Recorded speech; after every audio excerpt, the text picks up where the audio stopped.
लाला जी को भी सुना था तो उन्होंने कहा था मन के जीते जीत, मन के हारे हार।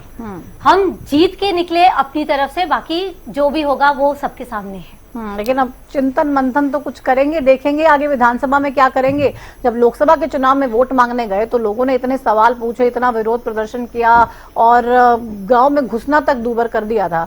अब विधानसभा का चुनाव है तो किस मुंह से वोटर्स के पास जाना है, किस मुंह से फिर से वोट मांगनी है और क्या गारंटी देंगे कि फिर से बीजेपी के साथ नहीं चले जाएंगे। क्योंकि आपका तो वोटर जो था, जिसने आपको वोट दिया, वो ये सोच के ही दिया कि अब लोग बीजेपी के साथ नहीं जाएंगे, लेकिन आप फिर भी बीजेपी के साथ चले गए। अभी जब दोबारा जाएंगे तो कैसे विश्वास दिलाएंगे कि नहीं अब तो हम हैं तो हम अकेले ही रहेंगे, हम बीजेपी के साथ नहीं जाएंगे।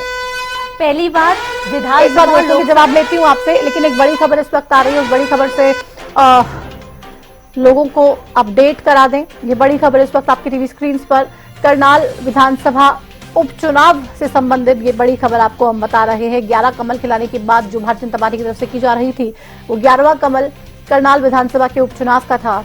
और इस उपचुनाव में लगातार हम देख रहे थे नायब सैनी काफी आगे नजर आ रहे थे। बीजेपी के नायब सिंह सैनी 40,936 वोटों से फिलहाल आगे चल रहे हैं। तो पहली अग्नि परीक्षा, और उस अग्नि परीक्षा में अपनी परीक्षा तो पास करते हुए नजर आ रहे हैं नायब सिंह सैनी।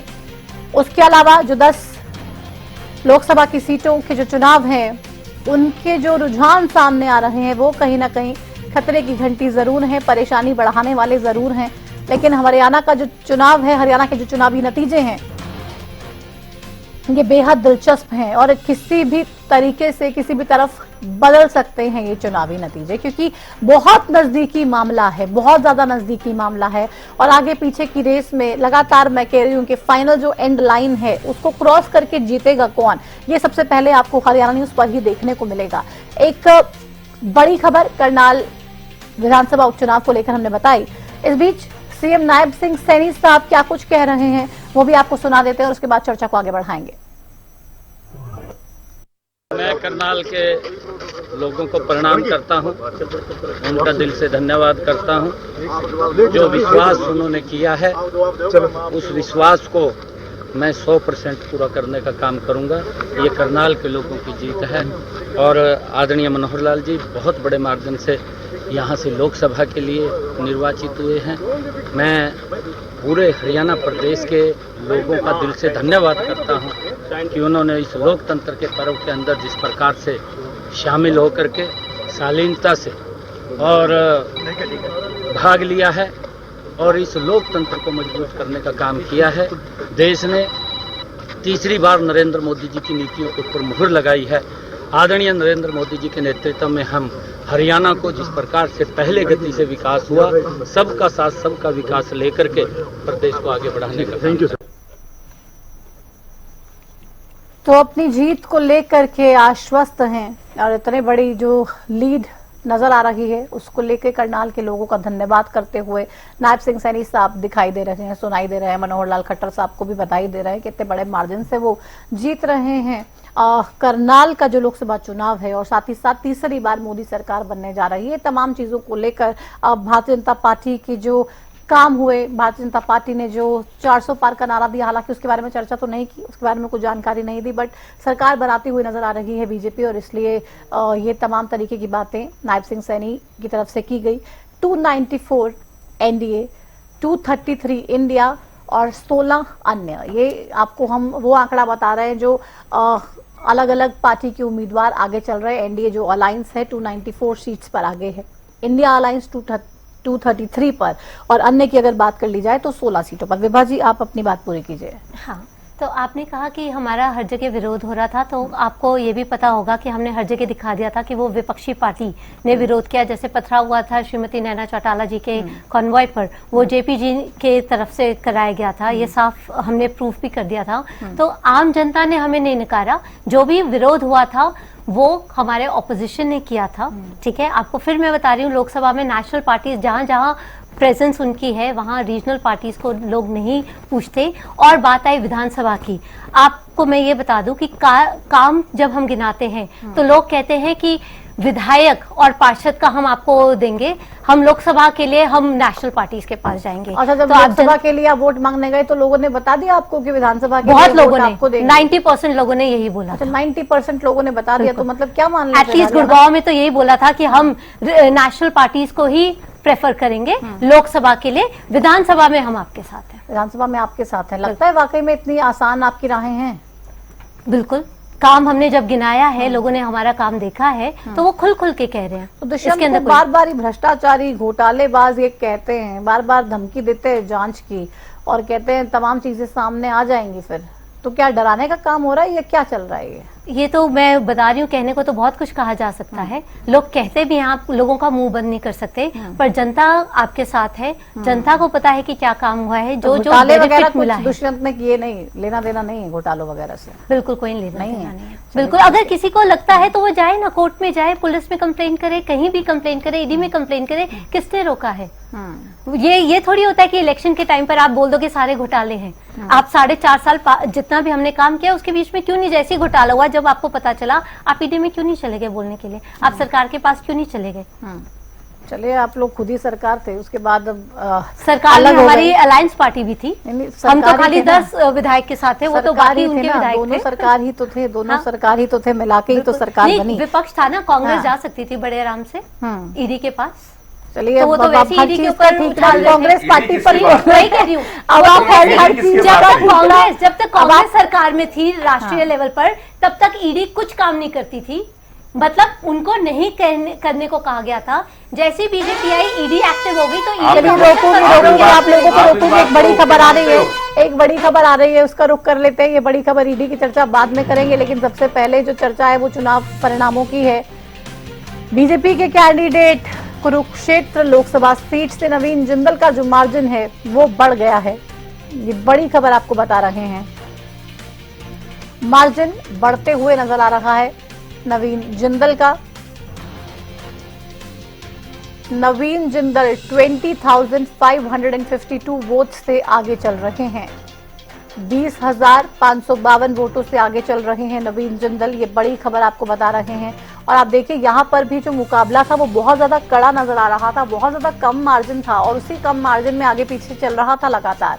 लेकिन अभी एक बड़ा मार्जिन यहाँ पर नजर आ रहा है नवीन जिंदल के पक्ष में। इंडिया गठबंधन के जो कैंडिडेट हैं सुशील गुप्ता, वो काफी पीछे नजर आ रहे हैं, और ये एक बड़ा मार्जिन हासिल कर लिया है नवीन जिंदल ने।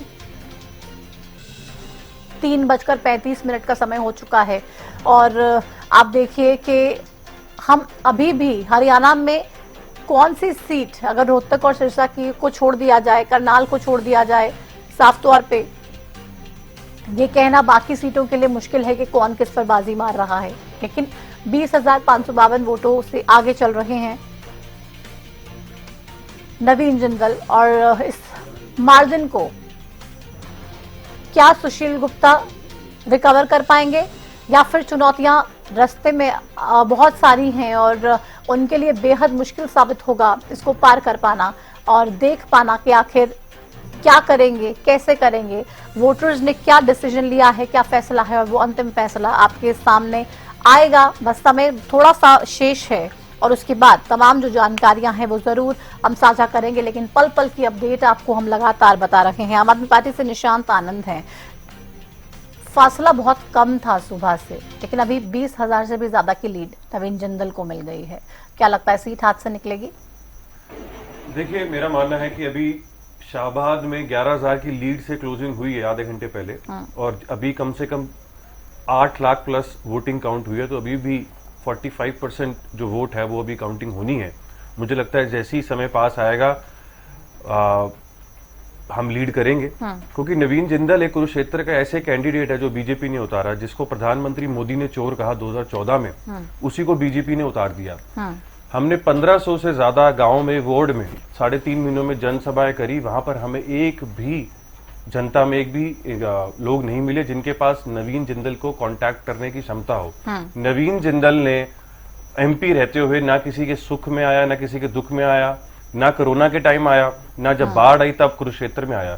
तो नवीन जिंदल एक कुरुक्षेत्र में ऐसा कैंडिडेट है, अगर वो जीत भी जाता है तो वो जनता के लिए काम नहीं करेगा, भाजपा के जो प्रवक्ता यहाँ बैठे हैं, मैं उनको भी कह सकता हूं कि अगर वो भी चाहें तो नवीन जिंदल को वो फोन नहीं मिला सकते। सुशील गुप्ता जी ने 3.5 महीने सबसे पहले कैंडिडेट अनाउंस अब हुए तो थे। हो गया ना, वोटर्स का फैसला तो अभी सामने ही बस आना है। अब तो बात करने से या तमाम चीजें बोलने से फैसला बदलेगा नहीं।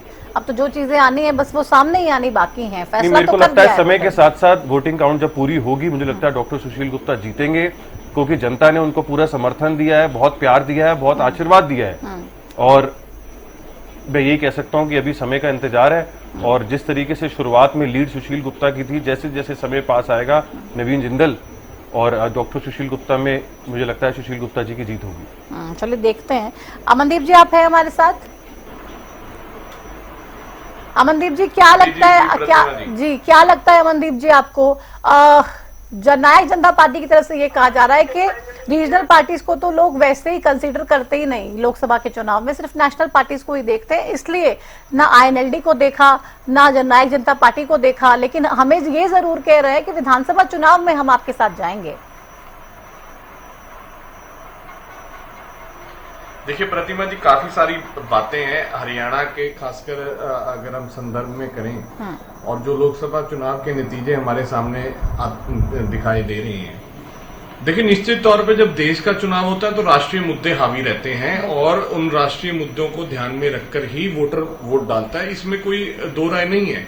और लगातार से हरियाणा का चुनाव, भले ही विधानसभा का चुनाव जनरल इलेक्शन से थोड़े बाद होता है, लेकिन अगर आप नजर दौड़ाएंगे लगातार पिछले 20 साल का रिकॉर्ड हरियाणा के इलेक्शंस का देख लीजिए, रिजल्ट्स का, वो लोकसभा चुनाव में लोगों का वोटिंग पैटर्न, वो लोगों का मूड कैसा होता है, और विधानसभा चुनाव में ठीक विपरीत हो जाता है। वो उसका बड़ा कारण ये होता है कि जो मुद्दे होते हैं दोनों चुनावों में बहुत अलग अलग होते हैं। चाहे 2019 का उदाहरण ले लीजिए कि जब भारतीय जनता पार्टी 84 से शायद 80 विधानसभा क्षेत्रों में लोकसभा में जीत रही थी, लेकिन जो विधानसभा में 40 भी क्रॉस नहीं कर पाई थी। लेकिन प्रतिमा जी, इस बार का चुनाव बड़ा खास था।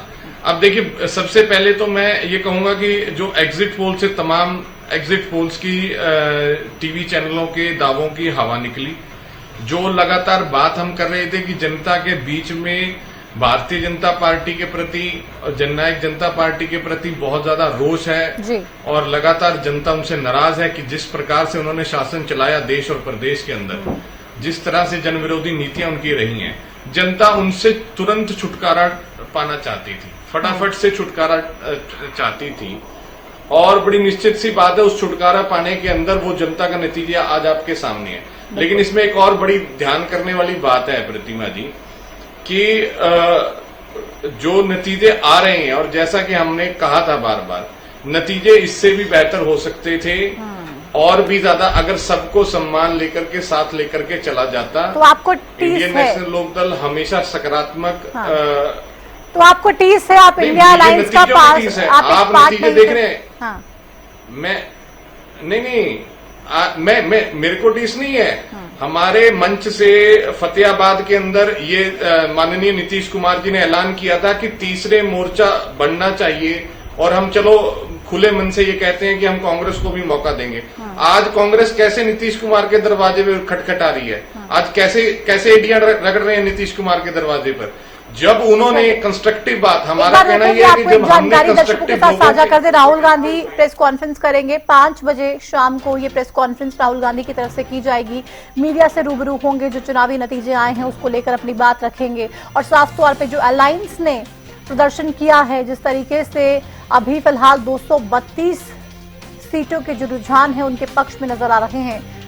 5 बजे तक तस्वीर कितनी बदलती है, बहुत सी चीजों को लेकर स्थिति जो है वो भी स्पष्ट हो जाएगी, बहुत सी सीटों की जो रिजल्ट्स है वो भी डिक्लेयर हो जाएंगे, और उस वक्त राहुल गांधी एक प्रेस कॉन्फ्रेंस करेंगे, बाकायदा मीडिया के सामने आएंगे, तमाम जो मुद्दे हैं, तमाम इन चीजों को लेकर बात करेंगे, और साफ तौर पे आगे की जो रणनीति रहने वाली है, क्या प्लान रहने वाला है, वोटर्स का किस तरीके से शुक्रिया अदा करते हैं, और कैसी भूमिका निभाई जाती है इंडिया अलायंस की तरफ से इस पूरे चुनावी परिणामों के आने के बाद, ये तमाम चीजें मीडिया के साथ प्रेस कॉन्फ्रेंस करके बाकायदा साझा करेंगे और अपना प्लान बताएंगे। आप अपनी बात पूरी कीजिए जल्दी से अमनदीप जी। जी प्रतिमा जी, मैं यही कह रहा था कि कांग्रेस आज क्यों नीतीश कुमार के दरवाजे पर एड़ियां रगड़ रही है। हाँ। अगर कांग्रेस की तो नीतीश अच्छी कुमार तो सोच कह रहे हैं ना, होती, मैं लोगों के एनडीए हितों में ही में लग रहूंगा। करके, हमें टीस नहीं है, हमें कोई दिक्कत नहीं। तीस नहीं है आप लोगों को? नहीं, तो वो कह रहे हैं ना, क्योंकि जब खुले मन से लोगों ने एक बात कही, कंस्ट्रक्टिव सोच की एक बात कही, लोगों के हितों के लिए एक आगे बढ़ने की बात करी, तो इनकी संकीर्ण मानसिकता खास करके कांग्रेस की, और हरियाणा की बात करूं मैं भूपेंद्र सिंह हुड्डा की, आपके मैं सभी अभी तक डाटे सुन रहा था। प्रतिमा जी, एक गौर करने वाली बात है इस चुनाव के अंदर, लगातार से भूपेंद्र सिंह हुड्डा की जो मिलीभगत भारतीय जनता पार्टी के साथ हुई, क्या भारतीय जनता पार्टी सभी जगह इतने मार्जिन से आ रही है तो मनोहर लाल खट्टर जी क्यों जीत रहे हैं 2 लाख से ज्यादा वोटों से? क्या कृष्ण पाल गुर्जर से क्यों जीत रहे हैं 2 लाख से ज्यादा वोटों से? अब राव इंद्रजीत जी क्यों जीत रहे हैं? इतनी लीड बढ़ती जा रही है, जबकि पूरा मेवात भारतीय जनता पार्टी के खिलाफ है।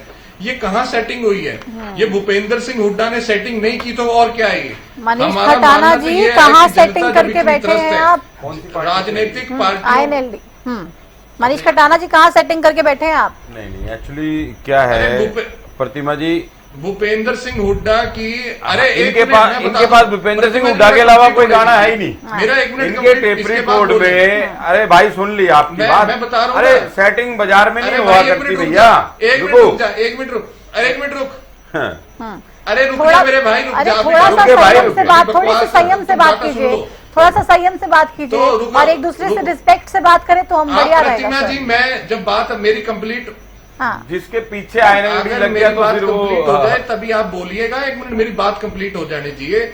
जिस हरियाणा के अंदर मुख्यमंत्री नायब सिंह सैनी अपने बूथ से भारतीय जनता पार्टी को नहीं जिता पाए, नायब सैनी के बूथ पे जहां उन्होंने वोट डाली 86 वोटों से भारतीय जनता पार्टी हार गई, जहां पर इतनी एंटी इनकम्बेंसी है प्रदेश के अंदर, वहां पर इन्होंने करनाल की विधानसभा सीट भी और करनाल की लोकसभा सीट भी फ्री में दे दी।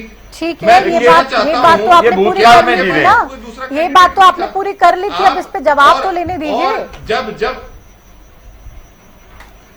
इस पे जवाब तो लेने दीजिए। मैं डाटा तो पूछ लूं ना, कि जब मुख्यमंत्री अपना बूथ नहीं बचा सकता मुख्यमंत्री, अच्छा, तो ये उसको सीट दे रहे हैं थाली में डाल करके। आपने क्या क्या बचाया? आप अपने बारे में बताइए, नहीं देख रही आपने क्या क्या बचाया लोकसभा चुनाव में? आप कहाँ हो? पहली बात, आपने क्या बचाया? 1 मिनट बड़े भाई, आप बोल रहे थे, मैं सुन रहा था, अब सुनो।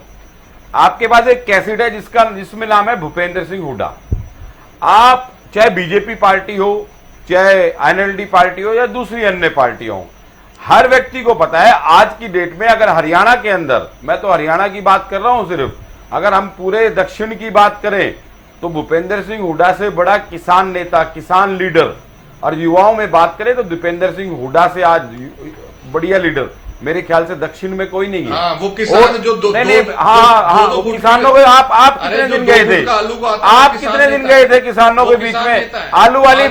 आलू वाली आप भी व्हाट्सएप यूनिवर्सिटी के हो क्या? आपको पता है आलू किसने, ये बात किसने कही थी? आपको पता है? आपको पता है आलू की बात किसने कही थी? हनुमान बेनीवाल। आपको पता है आलू की बात किसने कही थी? भूपेंद्र हुड्डा की पोल। मैं कह रहा हूँ, आपके पास कोई गाना है क्या?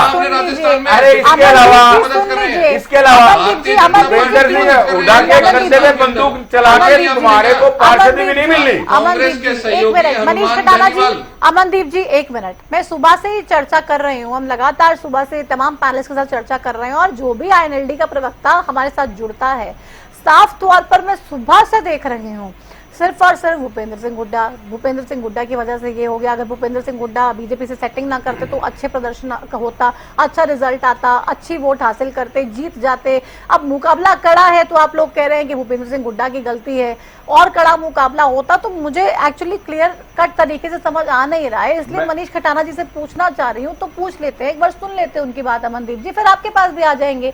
मनीष जी, इतनी सेटिंग करके हुड्डा साहब आखिर क्या करना चाहते हैं? बचाना चाहते हैं अपने आप को ईडी से, या क्या? आरोप तो यही लग रहा है। देखिए, अगर हुड्डा साहब ने अपने आप को ईडी से बचाना होता तो मेरे ख्याल से सीबीआई में केस नहीं चल रहे होते, ईडी में सुनवाइयां नहीं हो रही होती, हरियाणा के जितने कांग्रेस के नेता थे उनके ईडी के छापे नहीं लग रहे होते। तो हुड्डा साहब ईडी और सीबीआई से डरने वाले व्यक्ति नहीं है। हाँ। वो हरियाणा के किसान, जवान, महिला, पहलवान और कर्मचारियों की आवाज उठाने वाले व्यक्ति हैं, और जिसका नतीजा आज हम स्क्रीन पर देख रहे हैं। हाँ। दूसरी जो बड़ी बात, इनेलो के जिस दिन से भी डिबेट शुरू होती है, इनके पास एक कैसेट है भूपेंद्र सिंह हुड्डा, ये लोग भूपेंद्र सिंह हुड्डा के कंधे पर बंदूक रखकर चलाना चाहते थे। जो इनकी दुकान बंद हो गई है, ये अपनी दुकान को दोबारा खोलना चाहते थे। इंडिया अलायंस में आईएनएलडी को शामिल ना करना, ये भी एक स्ट्रैटेजी थी, या नहीं होने देना, ये भी एक स्ट्रैटेजी थी। क्योंकि जिस तरीके से आप टिकट वितरण की बात कर रहे हैं, आपने अपने ही तमाम लोगों को नाराज कर दिया। तमाम जो राजनीतिक विरासतें कहें, जो परिवार संभाले हुए बैठे थे, उनकी उम्मीदों पर भी पानी फेर दिया। तो क्या अलायंस में शामिल करना भी सिर्फ और सिर्फ आपने मेरिट के आधार पर किया कि आईएनएलडी का तो कोई जनाधार बचा नहीं है, आईएनएलडी को कोई वोट देगा नहीं, आईएनएलडी को नोटा से भी कम वोट मिलेंगे तो हम उसको शामिल नहीं करेंगे, या फिर आपकी अपनी कोई मंशा थी, अपनी कोई इच्छाएं थी जिसको पूरा करने के लिए भूपेंद्र सिंह हुड्डा इस तरीके की जिद पर अड़ गए, जैसा कि आईएनएलडी वाले आरोप लगा रहे सुबह से? देखिए प्रतिमा जी, भूपेंद्र सिंह हुड्डा सच्चाई और न्याय के साथ चलने वाला व्यक्ति है, और ये उस व्यक्तित्व की साफ छवि हमने 10 साल के उनके जब वो मुख्यमंत्री थे, वो उस कार्यकाल में देखा कि हरियाणा विकास और आय की रफ्तार में कितनी तेज गति से दौड़ रहा था। हरियाणा में रैपिड मेट्रो भी दौड़ रही थी और मेट्रो भी दौड़ रही थी। हरियाणा मेडिकल का हब भी बन रहा था, हरियाणा शिक्षा का हब भी बन रहा था, हरियाणा में बाहर से निवेश भी आ रहे थे, और 36 बिरादरी का ताना बाना था, और हरियाणा विश्व के मानचित्र पर उभर कर आ रहा था। तो आज जो हरियाणा में जो वोट जो डल रही है, वो भी कहीं ना कहीं भूपेंद्र सिंह हुड्डा के राज को और कार्यकाल को देखते हुए और उनके विकास के प्रयोग मिल रही है। जो अलायंस की बात, जो इनेलो की जो बात चल रही थी, उसमें कोई हट की बात नहीं थी, उसमें कोई जिद की बात नहीं थी।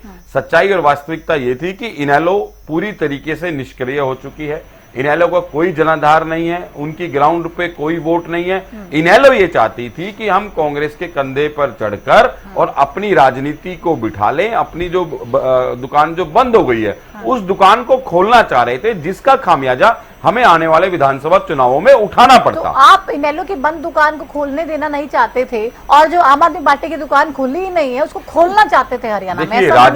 देखिए जो राजनीतिक पार्टियां अभी जब विचार विमर्श शुरू हुआ और डिबेट पे आपने सबसे पहले इनेलो के प्रवक्ता को रोकने की कोशिश करी, क्योंकि जो भाषा शब्दावली इनेलो की रही है, जिसके कारण इनेलो हरियाणा से गुम हुई है, वो कहीं ना कहीं ये सारी चीजें भूतकाल में रही है। और जो मेरे भाई सैनी की बात कर रहे थे मुख्यमंत्री जी की कि वो अपने बूथ पे हार गए, वहां देखिए भूतकाल की बात करने का कोई फायदा नहीं है। वर्तमान की बात करते हैं और भविष्य की बात करते हैं कि वर्तमान में हमने ये करना है, जिसके कारण हम भविष्य में प्लस रहेंगे, पॉजिटिविटी बात। आपको रोकूंगी, एक बड़ी खबर आ रही है, वो दर्शकों तक पहुंचा दें हम। ये बड़ी खबर इस वक्त आपके टीवी स्क्रीन पर आप देख रहे हैं। गुरुग्राम से राव इंद्रजीत के वोटों का जो मार्जिन है वो और ज्यादा बढ़ गया है। ये बड़ी खबर, लगातार सुबह से जरूर परेशान होंगे राव इंद्रजीत और ये सोच रहे होंगे कि आखिर ये कैसे हो गया। राजा साहब के नाम से जाना जाता है गुड़गांव में, कहते हैं वोट मांगने की भी जरूरत नहीं है, लोग अपने आप वोट देंगे। 57,430 वोट से आगे बीजेपी के राव इंद्रजीत गुरुग्राम से लोकसभा उम्मीदवार 57,000 वोट से आगे चल रहे हैं, और कांग्रेस के उम्मीदवार राज बब्बर अब काफी पीछे हो गए हैं। मनीष खटाना जी कह रहे हैं कि मौका कम मिला, समय कम था और ज्यादा अपनी बात को लोगों तक नहीं पहुंचा पाए, लेकिन उसके बावजूद अगर इतना अच्छा चुनाव लड़ा है राज बब्बर ने तो वाकई काबिल तारीफ है। रोहतक, सिरसा, फरीदाबाद और करनाल में तस्वीर साफ होती फिलहाल नजर आ रही है। 4 सीटों पर बात कर ली जाए तो रोहतक कांग्रेस, सिरसा कांग्रेस, फरीदाबाद बीजेपी और करनाल बीजेपी 2-2, यानी कि 2-2 की जो स्थिति है वो बिल्कुल साफ होती नजर आ रही, पिक्चर बिल्कुल क्लियर होती नजर आ रही है। 5-5 का ओवरऑल आंकड़ा फिलहाल नजर आ रहा है। रोहतक से दीपेंद्र सिंह हुड्डा 2,76,000 वोटों के साथ बहुत बड़ी जीत की तरफ आगे बढ़ते हुए दिल्ली पहुंचने की बहुत जल्दी इस बार दीपेंद्र को नजर आ रही है। कुमारी शैलजा भी पीछे पीछे हैं। 2,65,000 वोटों से कुमारी शैलजा दूसरी बड़ी जीत कांग्रेस पार्टी की झोली में डालने के लिए तैयार है। लेकिन आप देखिए कांग्रेस पार्टी जो दोनों सीटें जीत रही है, जो नजर आ रहा है मार्जिन 2.5 लाख प्लस है दोनों ही सीटों का। करनाल से भी मनोहर लाल खट्टर एक बड़ी जीत 2,61,000 वोटों के साथ आगे चल रहे हैं, लीड कर रहे हैं, और कम से कम अब नजर आ रहा है कि ये बड़ी जीत की तरफ बढ़ते हुए मनोहर लाल खट्टर साहब। फरीदाबाद में कृष्णपाल गुर्जर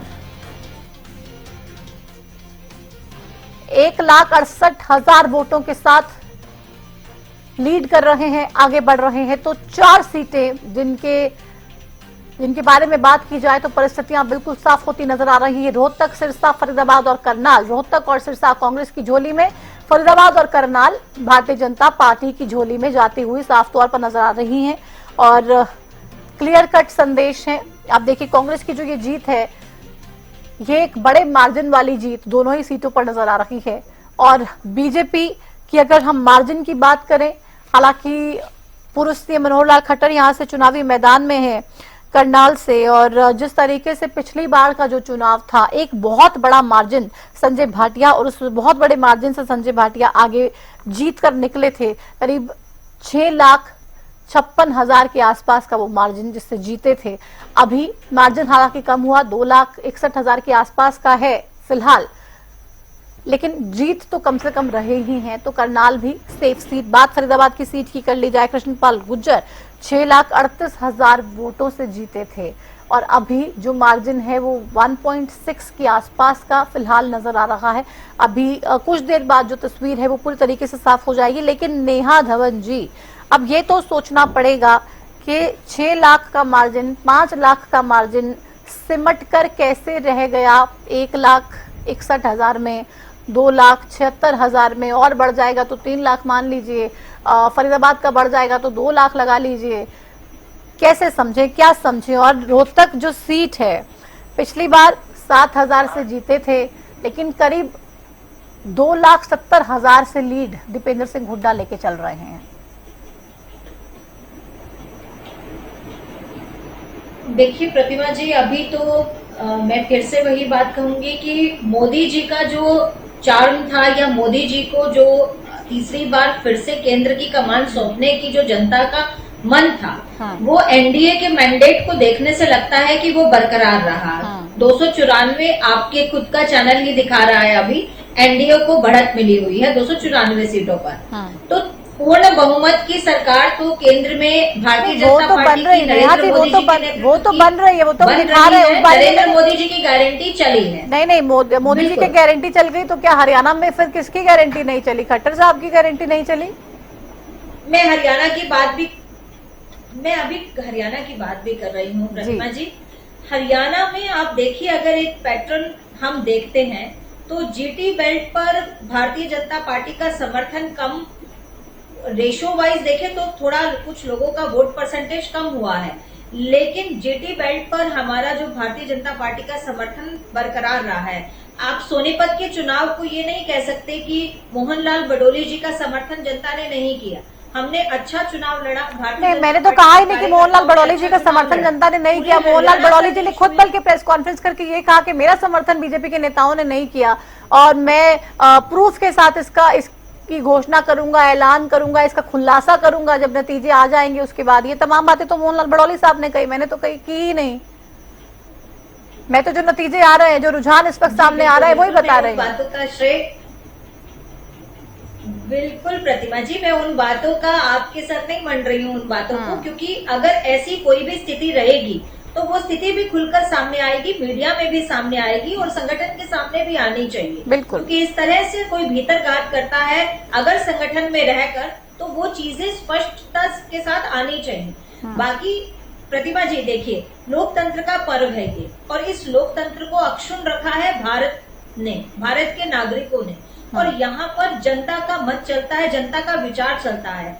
हम बहुत बार चुनाव जीते भी हैं, हम बहुत बार चुनाव हारे भी हैं। भारतीय जनता पार्टी ही सबसे बड़ी पार्टी है जो सबसे ज्यादा विपक्ष में बैठी है। बहुत लंबे समय तक हमने विपक्ष का रोल प्ले किया और हमने संयम भी रखा, और हमने 10 साल, पिछले 10 वर्ष तक केंद्र में भी कमान संभाली और हमने अपने हरियाणा राज्य में भी कमान संभाली। उसी विश्वास के साथ, उसी ईमानदारी के साथ, आपने संभाली के साथ। आज मैं एक बात कहना चाहती हूँ कि जहां हम पीछे छूटे प्रतिमा जी, कहाँ हम पीछे छूटे, वो हम केवल एक मामले में पीछे छूटे। ये मेरा अपना स्वयं का आंकलन है कि हमने जो अच्छे काम किए उसको हम जनता तक प्रचारित नहीं कर पाए।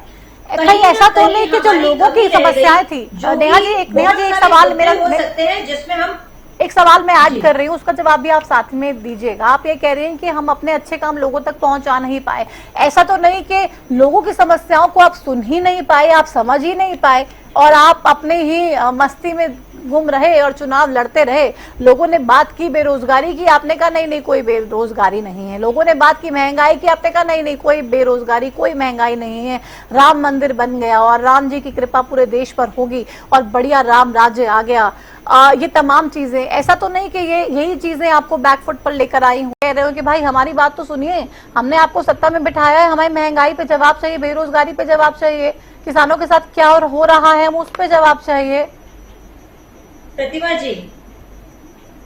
प्रतिमा जी इस बहुत सुंदर प्रश्न के लिए आपको साधुवाद। आपने बहुत अच्छा प्रश्न किया और मैं चाहूंगी कि इसका जवाब आप मुझसे जरूर पूरा सुने।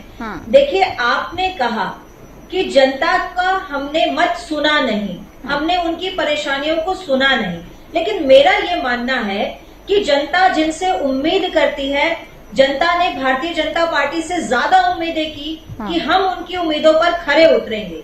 लेकिन हर सरकार को काम करने के लिए कुछ ना कुछ समय चाहिए होता है। और दूसरी बात, इस बार हम पूरे मैंडेट में नहीं थे, हमें एक पार्टी का अलायंस करना पड़ा, उसका समर्थन लेना पड़ा, और कुछ हमारे पास में इंडिपेंडेंट उम्मीदवार थे, उनका भी समर्थन लेना पड़ा। तो कुछ चीजें विषमता में भी थी, लेकिन जनता को हमसे उम्मीद थी। हमने ऐसा नहीं किया कि हमने जनता की परेशानियों को सुना नहीं, हमने काम किया। कांग्रेस से डबल जो है आंकड़े के हिसाब से हमने नौकरियां दी।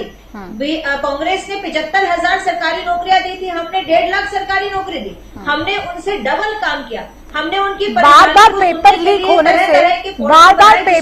होने से, अग्निवीर योजना से, बार-बार पेपर लीक होने से, अग्निवीर योजना से, इस पर भी चर्चा करूंगी। लेकिन एक बड़ी खबर आ रही है, पहले उस बड़ी खबर को लोगों तक हम पहुंचा दें। ये बड़ी खबर इस वक्त आपकी टीवी स्क्रीन पर, रिजल्ट ब्रेकिंग।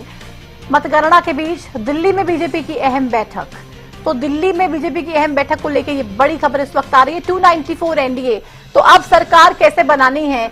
जो अलायंस एनडीए का है, हालांकि मेजॉरिटी 272 का आंकड़ा चाहिए सरकार बनाने के लिए। 294 इंडिया अलायंस के पास, माफ कीजिएगा, एनडीए के पास फिलहाल नजर आ रहा है। अमित शाह, जेपी नड्डा और राजनाथ सिंह बैठक में मौजूद हैं। दिल्ली में ये बैठक चल रही है और काउंटिंग के बीच ये क्या